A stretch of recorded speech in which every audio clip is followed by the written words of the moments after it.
కానీ అభివృద్ధి వెనకాల కూడా అవినీతి ఆరోపణలు అయితే మీకు ఎక్కువ వినిపిస్తున్నాయి, మిమ్మల్ని ఉక్కిరిబిక్కిరి కూడా చేస్తున్నాయి. రీసెంట్గా అచ్యుతాపురం మండల పరిధిలో ఇది పుట్టూరు ఏదైతే ఉందో 33 ఎకరాలకు సంబంధించి ఇద్దరి మధ్య రాజీ కుడిచే ప్రయత్నం భాగంగా మీరు ఒక 20 కోట్లు డిమాండ్ చేశారు, 50 లక్షలు కూడా అడ్వాన్స్ తీసుకున్నారు అనేది మీ ఇమేజ్ని బాగా డ్యామేజ్ చేసింది. గెలిచిన తర్వాత మీపై వచ్చిన ప్రధానమైన పెద్ద ఆరోపణ ఏదైనా ఉందంటే అదే ఏం చెప్తారు సార్? దానికి ఆరోపణ వచ్చింది, నేను అదే చెప్తున్నా. 32 ఎకరాలు ఇద్దరు కలిశారంటున్నారు.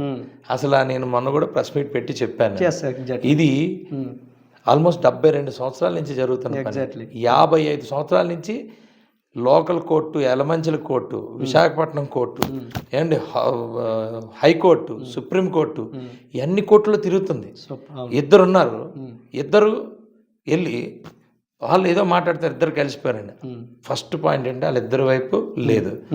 ఒకరికి వీళ్ళిద్దరు కాకుండా ఒరిజినల్ ఎవరైతే ఉన్నారో వాళ్ళకి ఏం చెప్పిందంటే సుప్రీంకోర్టు ఏం ఆర్డర్ ఇచ్చిందంటే ఎవరైతే ఉన్నారో అది వదిలేసి మిగిలిన ల్యాండ్కి వీళ్ళు పోలీస్ ఎయిడ్ ఇవ్వండి అని చెప్పొచ్చింది. నా దగ్గరికి వచ్చారు, వాళ్ళు వీళ్ళు కొట్టుకుంటున్నారు. నేనేం చెప్పానంటే మీరిద్దరు కొట్టుకోకండి, ఇక్కడ లా అండ్ ఆర్డర్ ఇష్యూ చేయకండి, ఏదన్నా కోర్టులో తేల్చుకోండి, కోర్టులో తేల్చుకొని రండి అని చెప్తే అది జరగని పని.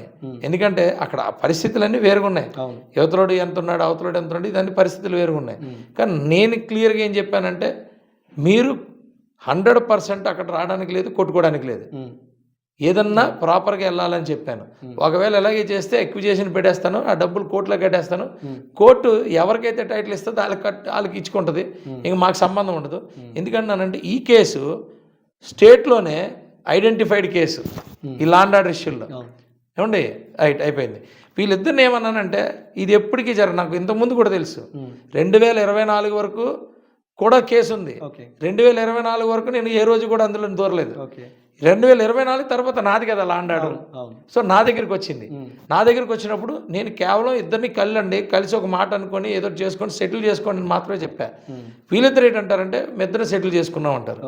సరే మంచిదే, నా దగ్గరకు ఒకరు వచ్చి సార్ మీ ఇద్దరు సెటిల్ చేసుకున్నామండి అన్నాడు. మంచిది రాసిన ఆయన 55 సంవత్సరాల నుంచి అవ్వలేంటి, ఈరోజు అయ్యిందని చెప్పి హ్యాపీగా ఫీల్ అయ్యాను.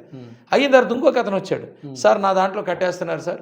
నీ దాంట్లో కట్టేయడం ఏంటంటే నేను 11.23 ఎకరాలకి నేను ఓనర్ని, నేనే ఓనర్ని సార్, నా దగ్గర పేపర్స్ ఉన్నాయి, అది కట్టేస్తున్నారు సార్ రాత్రులు. చూస్తే అయితే కోర్టు మీరు వెళ్ళి ఎంఆర్ఓ దగ్గర అలాగే సిఐ దగ్గర మీరు కంప్లైంట్ పెట్టండి. నిజంగా వాళ్ళిద్దరిదే ల్యాండ్ అయితే రాత్రి ఎందుకు కడుతున్నారు? అవును, ఓకే. ఈ పాయింట్ ఎవడు పట్టించుకోలేదు. ఊరికే సిఐల మీద ఎంఆర్ఓల మీద ఇద్దరు కలిసిపోయారు కదా, ఇద్దరిది ల్యాండ్ ఎందుకు రాత్రి కడుతున్నారనేది ఎవడైనా ఆలోచించాడా? మరి ఎందుకు సార్ ఇప్పుడు సీఏ